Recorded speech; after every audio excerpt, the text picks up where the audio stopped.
a window seat as teams on all sides. Copy that.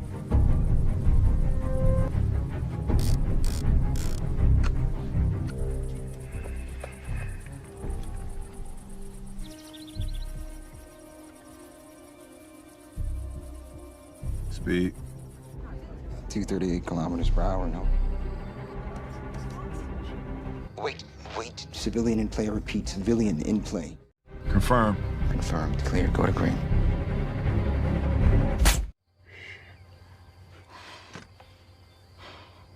Seorang pembunuh bayaran handal yang bekerja untuk Badan Intelijen Amerika memutuskan untuk pensiun dari pekerjaannya setelah membunuh seorang terduga teroris Rusia dalam kereta cepat yang sedang melaju di Belgia. Namun siapa sangka, keputusan untuk berhenti justru membuatnya diburu oleh oknum dari Badan Intelijen tersebut karena ia mengetahui sedikit rahasia yang sedang mereka tutup-tutupi.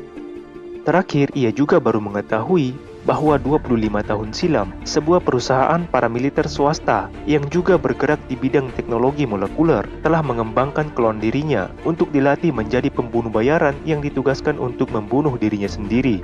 Bagaimanakah perjuangan Will Smith dalam menghadapi pembunuh bayaran yang sedang mengintai dirinya sendiri? Inilah dia alur cerita film Gemini Man. Film dibuka di kota Liege, Belgia. Henry Bragan, seorang mantan Angkatan Laut Amerika Serikat yang bekerja untuk DIA, Badan Intelijen dan Pertahanan Amerika, ditugaskan untuk membunuh seorang teroris di dalam kereta cepat yang syarat penumpang.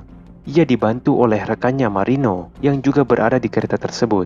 Henry mulai melakukan perhitungan jarak, kecepatan kereta, dan kondisi lingkungan sekitar. Begitu mendapat target yang dicarinya, secara tiba-tiba seorang anak kecil mendekati target. Setelah ibu dari anak tersebut mengajaknya kembali ke kursinya, Marino mengonfirmasi keadaan yang aman pada Henry untuk segera menembak.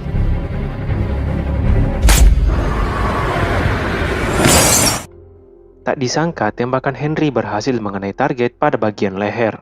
Hal itu dibuktikan Marino yang sempat merekam kondisi korban dan situasi kepanikan dalam kereta pasca penembakan. Henry meminta Marino untuk segera menghapus video tersebut. Marino mengaku kagum dengan Henry sebab hanya Henry yang mampu membunuh si target, setelah sebelumnya 4 orang pembunuh juga ditugaskan untuk membunuhnya. Setelah misi itu, Henry lalu berubah pikiran dan memutuskan untuk pensiun dari pekerjaannya. Ia menetap di Buttermilk Sound, sebuah teluk di Georgia yang berdekatan dengan sungai Jericho. Henry kemudian dikunjungi oleh agen DIA, Dale Patterson, dan menanyakan alasan Henry pensiun dari pekerjaannya. Henry lalu menjelaskan perasaannya yang tak tentram dan risau dengan 72 target yang telah dibunuhnya. Jiwanya terluka, ia merasa sangat beruntung dengan tembakannya tempo hari, yang jika meleset sedikit saja, maka akan menewaskan anak kecil di sebelahnya. Suatu hari, Henry berencana untuk pergi memancing dan bertemu dengan seorang pegawai rental kapal yang bernama Denny. Ia mengaku sebagai calon mahasiswa S2 Ilmu Biologi Laut. Ternyata niat Henry menyewa kapal bukanlah untuk memancing, tetapi untuk bertemu dengan sahabat lamanya yang bernama Jack. Jack lalu memberikan fakta yang mengejutkan Henry. Perihal Dormov, orang yang telah ditembaknya di kereta cepat dalam misi terakhirnya, ternyata bukanlah seorang teroris seperti yang diketahuinya. Dormov adalah seorang ahli biologi molekuler. Seseorang telah memalsukan berkasnya. Tak diketahui apa motif dan siapa pelakunya. Jack mengaku mendapat informasi dari temannya yang berada di luar negeri. Ia berpesan pada Henry agar berhati-hati. Di tempat lain, tepatnya di markas DIA, seorang deputi direktur bidang operasi yang bernama Janet Lassiter sedang menyadap pembicaraan Henry dan Jack di sebuah kapal terkait pemalsuan berkas Dormov. Disaksikan pula oleh Clay Ferris, pemilik organisasi paramiliter swasta yang bernama Gemini. Mengetahui rahasia mereka akan terbongkar, Ferris sepertinya menyayangkan jika harus membunuh Henry. Namun tak ada pilihan lain karena mereka juga dalam bahaya. Ferris lalu berencana menggunakan orangnya untuk menghabisi Henry. Namun Lassiter menolak karena tak ingin Gemini beroperasi di Amerika. Kali ini, anak buah Lassiter diberi kesempatan untuk membereskan Henry. Dalam perjalanan kembali ke dermaga, Henry merasa ada yang aneh dengan kapal yang dipakainya. Setelah diperiksa, ia menemukan sebuah benda yang mirip alat penyadap. Ia lalu menemui Denny dan memperlihatkan barang tersebut, sembari bertanya apakah Denny adalah agen DIA atau bukan. Denny menjawab dengan santai dan ekspresi yang biasa seolah tak tahu apa-apa. Berkali-kali Henry menjebaknya dengan pertanyaan, tapi Denny selalu berhasil menjawab tanpa membuat penyamarannya terbongkar. Henry akhirnya mengajak Denny bermalam mingguan dan akan mentraktirnya minum. Mereka lalu bertemu di Velika Point dan Henry membawa seikat bunga. Ia lalu mengeluarkan selembar kertas yang berisi foto kartu identitas Danny sebagai anggota DIA. Danny terpaksa mengakui kalau penyamarannya telah terbongkar habis. Henry membeberkan semua perjalanan karir Danny hingga bergabung menjadi anggota DIA dan diutus untuk memata-matai dirinya. Sementara Danny hanya tersenyum-senyum dan tak mampu berkata banyak. Dalam perjalanan pulang, Danny mengatakan bahwa dirinya sudah barang tentu akan dipindah tugaskan setelah Henry mengetahui penyamarannya. Singkat cerita, saat sedang tertidur, Henry tiba-tiba terbangun karena mimpi buruk. Secara bersamaan, ponselnya juga menerima sinyal perimeter yang menandakan segerombolan pasukan telah mengintai rumahnya. Ia pun segera masuk ke ruang rahasia dan mencoba menghubungi Marino untuk segera berlari sejauh mungkin dari tempatnya. Henry melarang Marino menggunakan layanan elektronik seperti ATM dan ponsel. Belum selesai berbicara, seseorang tiba-tiba menyita ponsel Marino. Henry merasa Marino telah dihabisi oleh pasukan utusan DIA. Henry lalu mendatangi kediaman Danny dan membereskan semua pasukan yang tengah mengintai. Danny sempat kaget dengan kemunculan Henry yang secara tiba-tiba di kamarnya. Melihat Danny yang baru terbangun, Henry yakin Danny tak terlibat dengan rencana pembunuhan dirinya. Henry pun berkesimpulan Danny juga akan menjadi target pembunuhan selanjutnya. Danny lalu berangkat ke loket mengambil kunci duplikat kapal yang rencananya akan mereka pergunakan untuk kabur. Namun Danny kepergok oleh seorang anggota pasukan DIA. Mereka lalu berduel. Henry kemudian datang dan menyaksikan Danny yang telah berhasil melumpuhkan pria tersebut. Ia pun telah mengetahui kalau yang menyuruh pasukan itu adalah Janet Lassiter. Sebelum berangkat, Henry lalu mengingatkan Danny untuk membuang barang-barang yang dapat melacak keberadaan mereka. Ferris dan Lassiter bertemu kembali membicarakan kegagalan anak buah Lassiter membunuh Henry. Ferris berencana akan menggunakan Gemini untuk membereskan Henry dan membuat keadaan seolah-olah perbuatan itu dilakukan oleh orang Rusia. Mereka berdua lalu bersandar di sebuah pulau kecil dan menunggu sahabat Henry menjemputnya. Tak berselang lama berbincang-bincang, sahabat Henry yang bernama Baron benar-benar datang dengan pesawat mininya. Setelah Baron dan Danny saling berkenalan dan Henry memberitahu Jack yang kemungkinan telah mati, mereka pun segera bergegas meninggalkan pulau tersebut. Mereka bertiga lalu bersandar di sebuah tempat dan Henry menghubungi Dale Patterson. Ia kemudian menginterogasi Patterson yang kemungkinan terlibat juga dalam rencana pembunuhan dirinya. Patterson mengaku sama sekali tak terlibat, hanya saja ia tak memiliki kuasa untuk melawan, sebab katanya perintah datang langsung dari Inspektur Jenderal. Henry kembali menanyakan Dormov. Kali ini Dale mengakui bahwa dirinya lah yang telah memalsukan berkas Dormov agar Henry mau membunuhnya. Dale juga mengaku bahwa perintah pemalsuan berkas Dormov berasal dari Cleveris. Mereka lalu bergerak menuju Cartagena, Colombia, tepatnya di kediaman Baron. Henry lalu menceritakan lagi kekejaman Cleveris pada Danny dengan Gemininya yang telah berhasil melenyapkan 12 pangeran Arab. Ia juga menganggap Gemini sebagai tempat pembunuhan dan penyiksaan yang ilegal. Keesokan paginya, Henry terbangun dan merasakan kehadiran seorang sniper yang tengah mengintai dirinya. Henry segera mengenakan pakaian dan mengambil senjata, lalu membangunkan Danny dan Baron untuk segera ke tempat yang aman, sementara dirinya akan menghadapi sniper tersebut.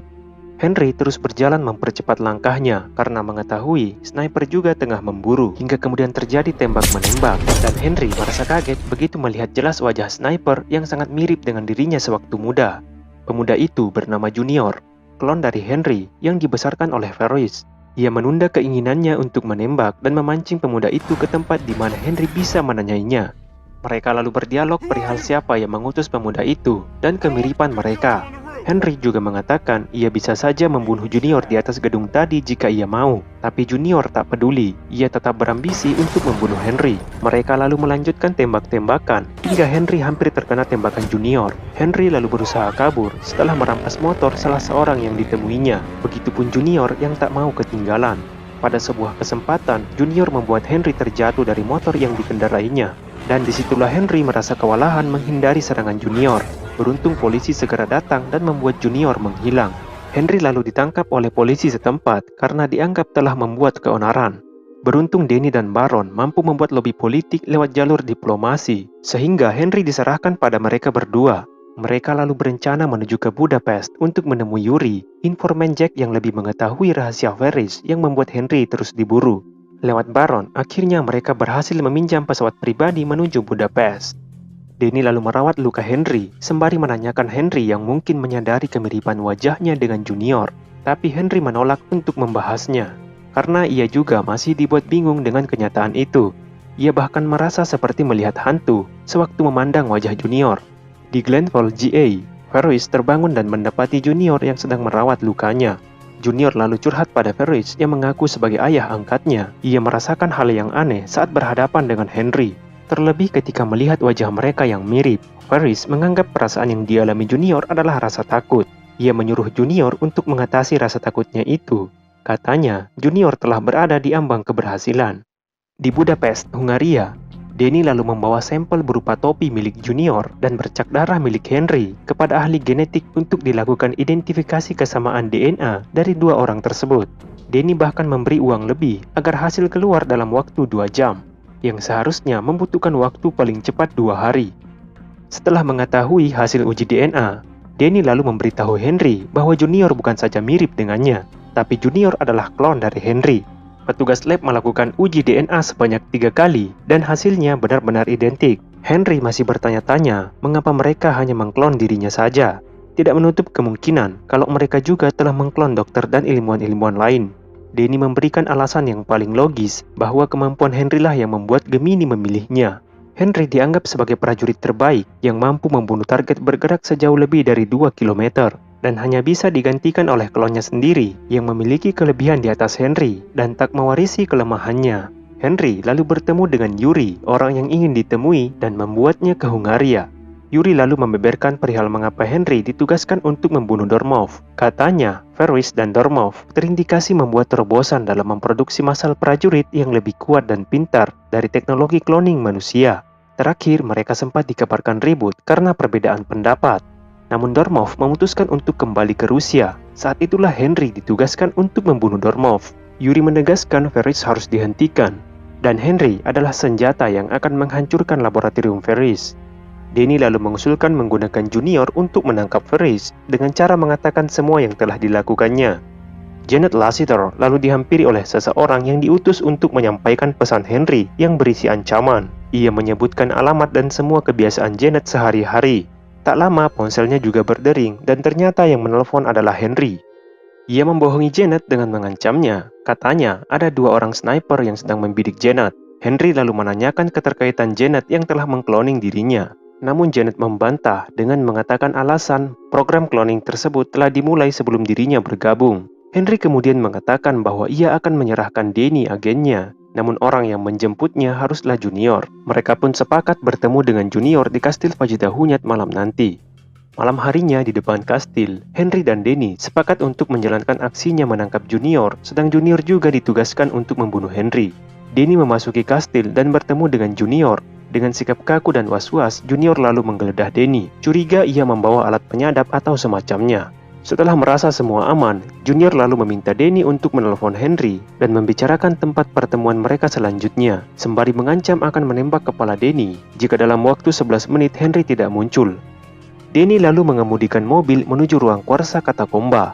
Junior lalu memasang jebakan granat pada lorong ruangan dan mengikat Denny di sebuah pilar. Di sepanjang jalan, Denny terus bertanya pada Junior, meski Junior sangat jarang menjawabnya. Merasa kesal dengan Denny yang terus bertanya, Junior menyumpal mulut Denny dengan lakban dan memasang kacamata inframerahnya.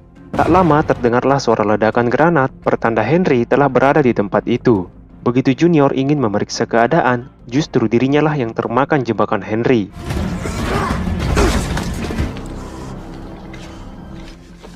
Setelah membuang semua senjata Junior, Henry lalu melepaskan ikatan Denny. Dan disitulah Junior baru tahu, rupanya dirinya telah kecolongan. Denny membawa alat penyadap di mulutnya. Karena itulah Henry tahu soal jebakan granat Junior. Henry kemudian menceritakan semua yang ia ketahui tentang Junior yang dilatih Ferris, yang latihannya sangat mirip dengan dirinya. Henry bahkan membongkar semua sifat, hobi, dan kebiasaan mereka yang sama. Bahkan kelebihan dan kekurangan mereka. Henry menjelaskan mengapa Ferris memilih dirinya sebagai domba cloningnya. Karena Ferris tahu tak ada lagi prajurit yang seperti Henry. Akan tetapi Junior masih saja tak mempercayai Henry.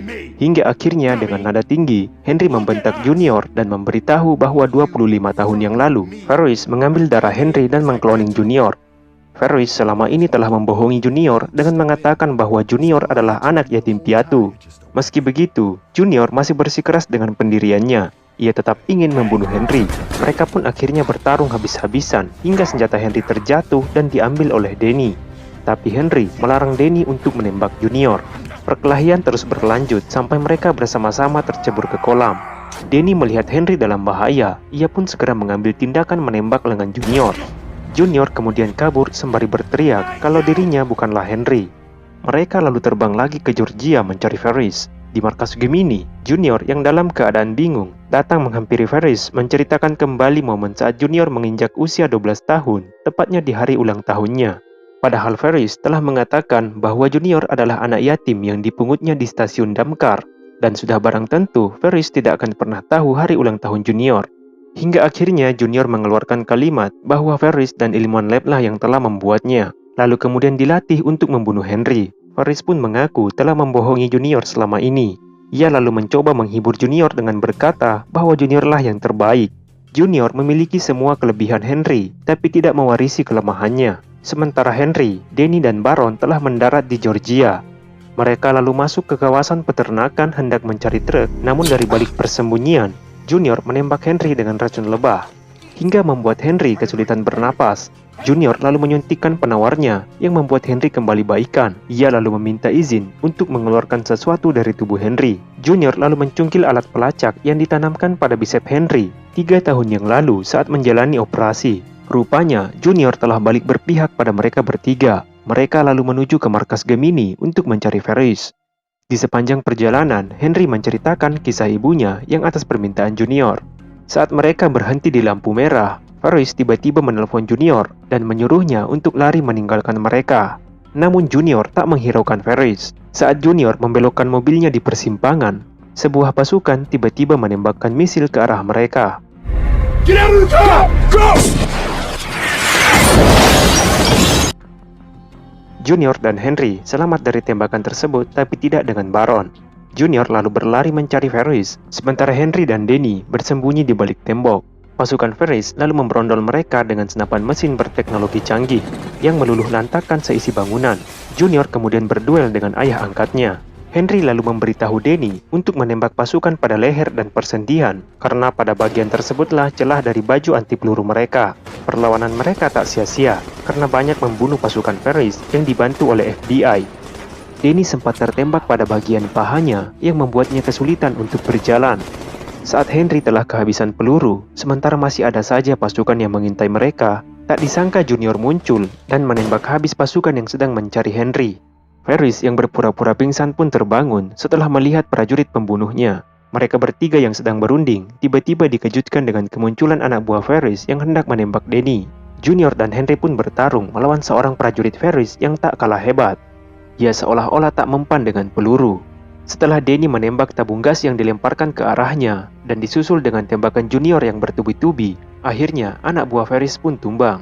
Henry lalu mencoba membuka topeng prajurit Ferris dan mereka pun terkejut setelah melihat wajahnya. Ternyata dia adalah klon dari Henry juga yang masih berusia belasan tahun.